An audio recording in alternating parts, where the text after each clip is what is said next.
तर फॅमिली मॅनची सुरुवात झाली. जे घरात बसलेले होते त्यांना असं वाटायला लागलं, की मीही श्रीकांत तिवारी आहे.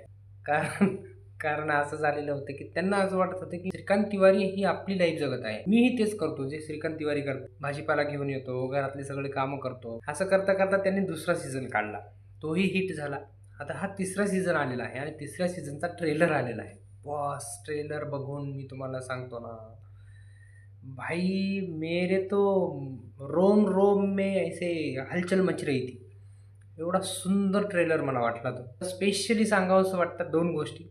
एक सगळ्यात पहिली ती म्हणजे पठाणला, जवानला वगैरे ते कबीरला ह्यांची त्या ठासून मारलेली आहे त्यांनी. आणि दुसरं आहे या शोमधला बी-जी-एम. राज आणि डी-के यांचं वेगळंपण दाखवून देतात ना, ते ह्या बी-जी-एममुळं. त्याच्यामध्ये आपल्याला स्टोरी अशी दिसत आहे, की श्रीकांत भाऊ आता त्यांच्या घरच्यांनाही इन्व्हॉल्व करणार आहे. त्यांच्या मुलाला सांगणार आहेत, त्यांच्या मुलीला सांगणार आहेत, त्यांच्या बायकोला, त्यांच्या सगळ्यांना घरच्यांना, फॅमिलीलाच माहिती पडणार आहे, श्रीकांत भाऊ नक्की कोण आहे. ओव्हरऑल ट्रेलर मला एकदम खतरनाक आणि कडक वाटला आणि नवीन असेल तर आम्हाला फॉलो करायला विसरू नका.